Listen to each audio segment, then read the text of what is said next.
Welcome to worship at First Presbyterian. We at First Presbyterian practice a spacious Christianity, which means no matter where you are in your faith journey, you belong and there is space for you at the table. There is space for your doubts and questions. We believe doubts and questions are a gift that invite us into deeper conversations and a more authentic faith. We believe diversity is a strength. Every story is sacred and everybody matters. We do our best to live the spacious and radical love of Jesus so that all might have a chance to flourish in this world. We are so glad to connect with you in this way. We would also love to worship with you in person if you're ever in the neighborhood on Sunday mornings at 8:30 or 10 a.m. and never hesitate to reach out to us to learn more about us or how we might support you. I hope you enjoy this worship service. Welcome. We are not alone. We are not alone. We are not alone. God is with us. We are not alone. We are not alone. We are not alone. God is with us. We are not alone. We are not alone. We are not alone. God is with us. We are not alone. We are not alone. We are not alone. God is with us. We are not alone. We are never alone. We are not alone. We are never alone. God is with us. God is with us. Ever and ever. We are never alone. We are not alone. We are not alone. We are not alone. God is with us. We are not alone. We are not alone. We are not alone. God is with us. We are not alone. We are not alone. We are not alone. God is with us. We are not alone. We will trust. We are not alone. God is with us. We are not alone. We are never alone. We are never alone. God is with us. God is with us ever and ever. We are never alone. We are not alone. God is with us. We are not alone. We are not alone. We are not alone. God is with us. We are not alone. God is with us now.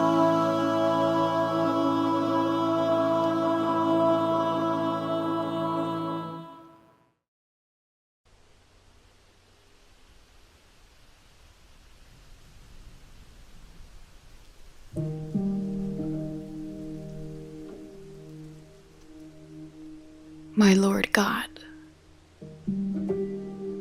I have no idea where I am going. I do not see the road ahead of me. I cannot know for certain where it will end. Nor do I really know myself. And the fact that I think that I am following your will does not mean that I am actually doing so. But I believe that the desire to please you does in fact please you. And I hope that I have that desire in all that I am doing. I hope that I will never do anything apart from that desire. And I know that if I do this, you will lead me by the right road, though I may know nothing about it. Therefore, I will trust in you always, though I may seem to be lost and in the shadow of death.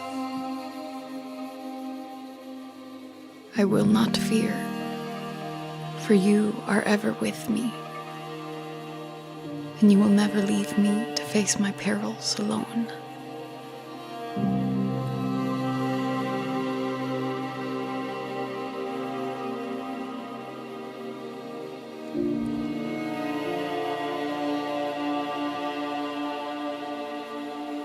come in.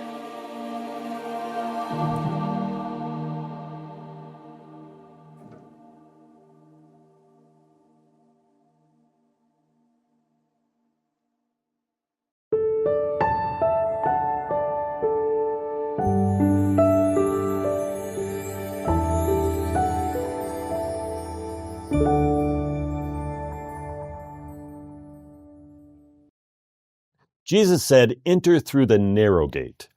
For wide is the gate, and the way is easy that leads to destruction, and many enter through it.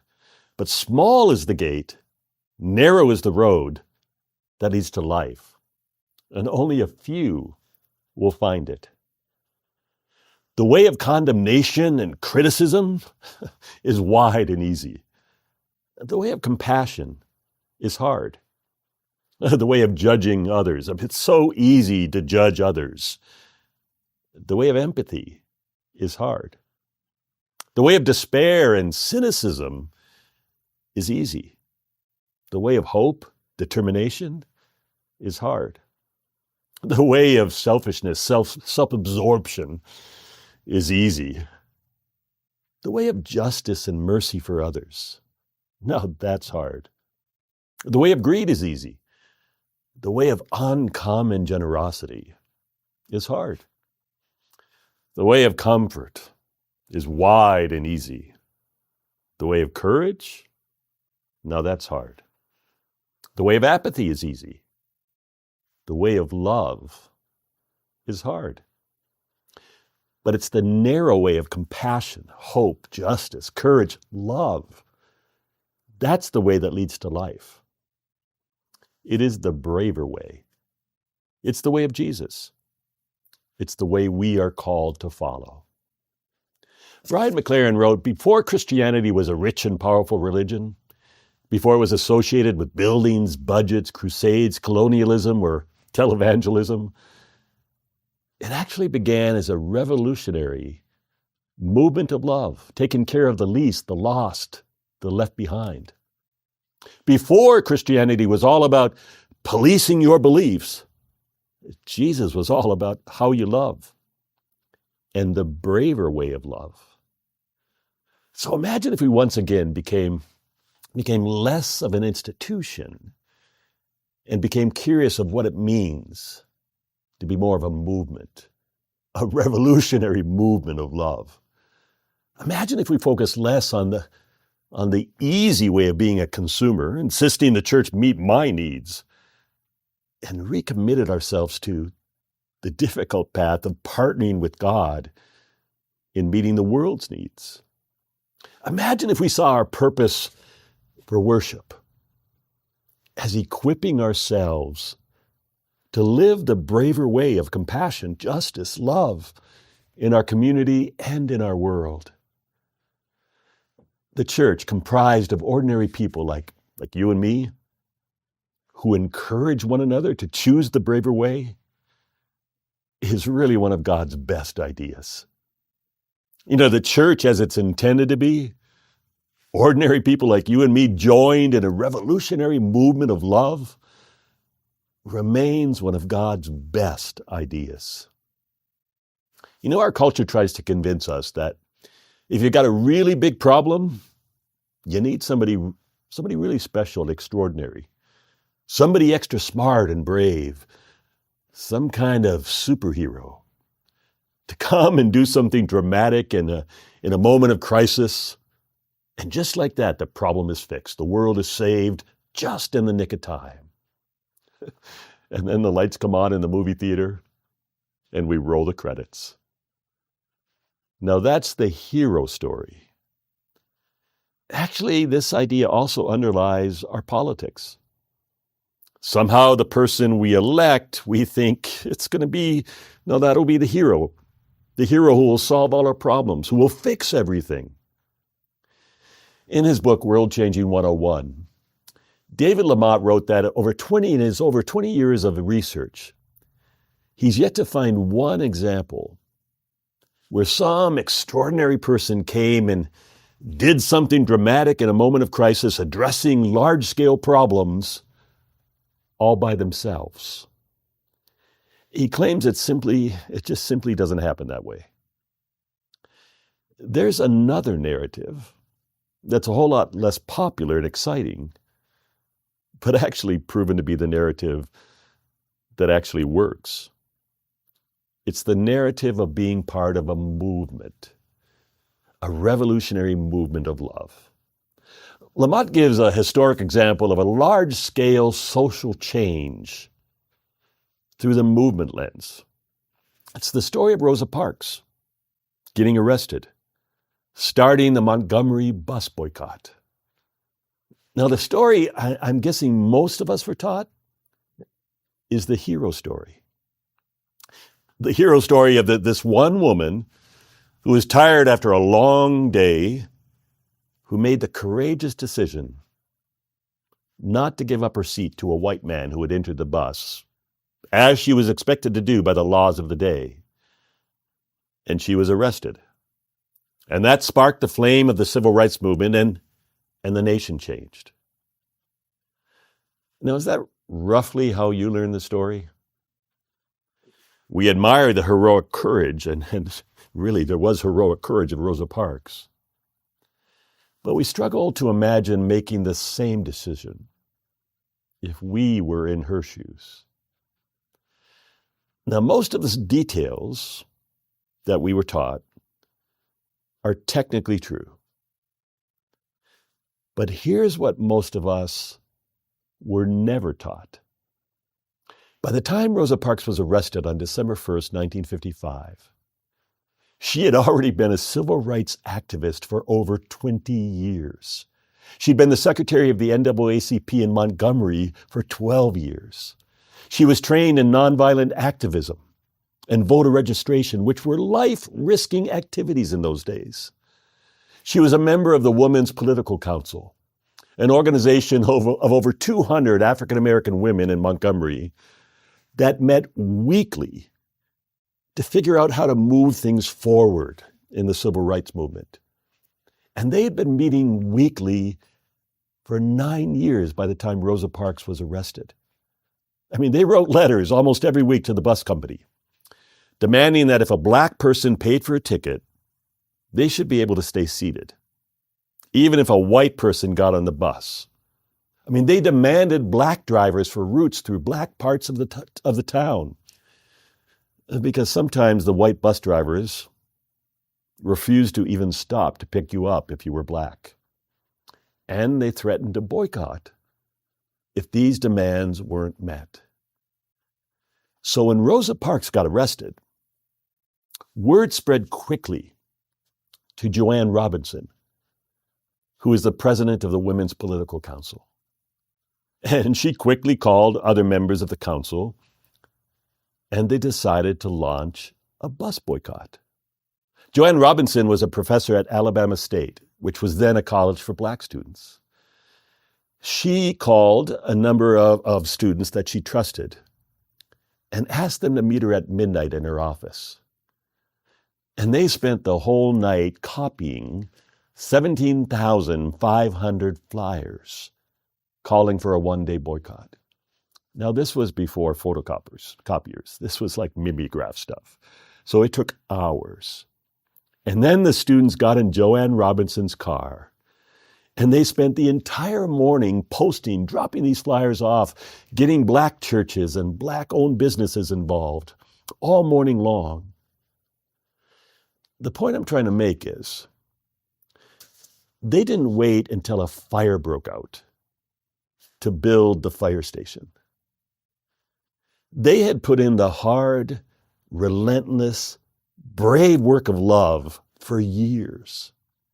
They were ready to go change the world because of all of the mundane, boring, frustrating meetings they'd attended for years before this particular moment. They were ready to change the world because there were ordinary people like you and me asking, what can I do? And they were willing to make phone calls, create, print, distribute flyers, spread the word, get others involved. Joanne Robinson and the Montgomery Political Council organized the Montgomery bus boycott. And I suspect none of us have ever heard of Joanne Robinson's name, or the names of anyone on the Women's Political Council, or the names of any of the students who were critical that night in spreading the word. Why don't we know their names? Because we don't tell movement stories.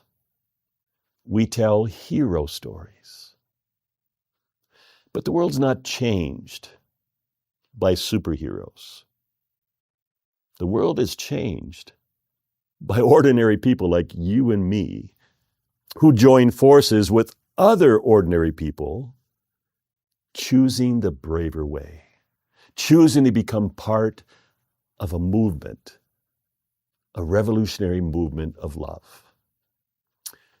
The Montgomery bus boycott did not go on for one day. It actually went on for over a year and was really effective. They not only needed to keep the pressure on the mayor, the city council, the bus company, they also had to get people where they needed to go. Lots of people sacrificed. They walked long distances, and they walked together because it wasn't safe to walk alone. The elderly needed to get to their appointments. The sick needed to get to the doctor. Groceries needed to be picked up. So they set up a central dispatching phone number.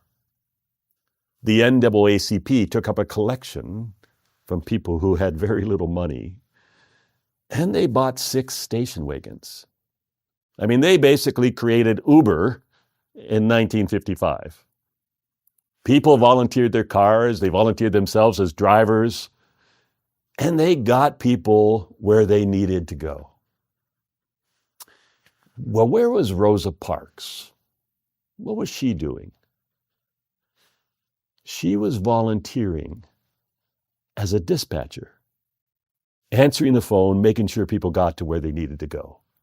So right after international fame, right after appearing on the cover of the New York Times, Rosa Parks went right back to the movement because she understood that it's movement, the movement work, is what creates change, is what moves things forward. So if we follow the hero narrative, when there's a crisis or the need for change, your instructions are to wait. Wait for a hero to show up and save the day. And then your role is to stand on the sidelines and either criticize how they're doing it or clap. Now, the movement narrative offers really different instructions. The movement narrative encourages us to ask, what is the work of love that's mine to do? What's tugging on my heart? As Frederick Buechner wrote, God's call to you is when your heart's deep gladness meets the world's deep needs. The Apostle Paul put it a different way. The Apostle Paul said in 1 Corinthians 12:7, the spirit of love shows up in each person in a unique way for the sake of the common good of all. Instructions for the movement narrative are different. Instructions for the movement narrative involves asking, what's the work of love that's mine to do? What's my heart's deep gladness? And next, find some other people who care passionately about what you care about and join them. I guarantee you that if you're paying attention, God's Spirit is stirring in your heart. God's Spirit is inviting you to the braver way, inviting you to join others in the revolutionary movement of love. Now, the hero narrative really tries to convince us that it's only extraordinary people who are not ordinary, people who are not us, who change the world. That's just not true. David Lamott says, I've got bad news and I've got some good news. Well, let me give you the really, really bad news first. So brace yourself. Do you know what changes the world? Committees change the world. I hate to be the one to break it to you, but it's true. I mean, I jokingly say that the motto of the Presbyterian Church is changing the world one meeting at a time. Maybe that's not a joke, but the recipe for change. The recipe for change is people like you and me choosing the braver way, having a shared sense of the work of love that is ours to do, and getting together, figuring out what needs to be done, what you can do together, who's going to do what, what's my part, what's my heart's deep gladness. And then meeting again to make sure you did what you promised each other you would do, and supporting and encouraging and loving each other along the way. That is really how the world changes. And that is how our lives change as well. That's the church at its best. Not an institution, but a movement, a revolutionary movement of love. Our mission statement at First Presbyterian is living the spacious and radical love of Jesus so that all might flourish. There are such huge challenges in front of us. You may not be a superhero, but the world has need of you. First Presbyterian has need of you. What is the work of love that is yours to do? May we recommit ourselves to choosing the narrow way, the braver way, the way of Jesus, the way of love, the way that leads to life. It's not only what changes the world, it just might change you.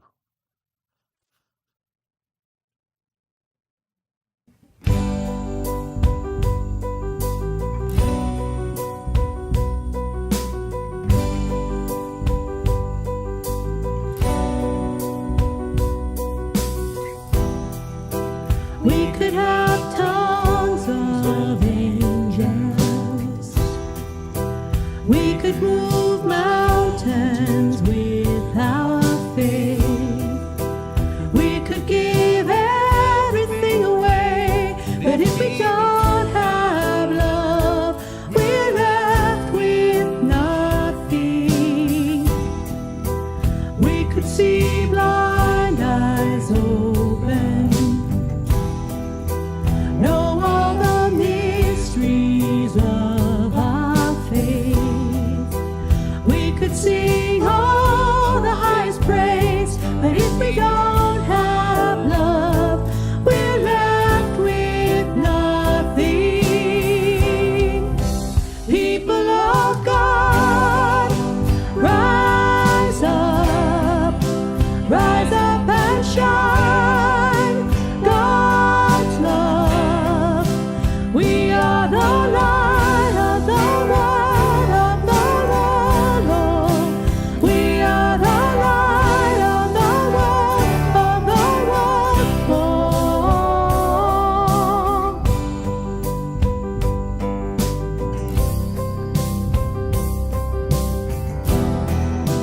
Love is what holds it all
Friends, there are huge challenges in front of us. You may not be a superhero, but the world has need of you. The world has need of you to choose the braver way and join the revolutionary movement of love. So what is the work of love that is yours to do? If you're curious about how you might join others who share the same passion that you do, seeking to change the world one meeting at a time, please contact me. Here's my email address. I'd really love to hear from you. Friends, go in the peace and the love of Christ. And may you choose the braver way, the way of Jesus, the way of love, the way that leads to life. Thank you so much for joining us, and we hope you enjoyed this worship service. If you would like to make a donation, helping make these podcasts possible, or support the many ways First Presbyterian seeks to serve our community, you can make a financial gift online at bendfp.org. Every week, we hear from someone thanking us for the gift of these broadcasts and what a difference they make. Your support makes that possible. Our church is committed to reach beyond our walls, bringing hope where there is despair and love where it is needed the most. Your generous support helps us to be generous in love. Go to our website, bendfp.org, and click on the link Give Online. Your support is really appreciated and makes a difference in people's lives. Thanks again. I hope to see you next week.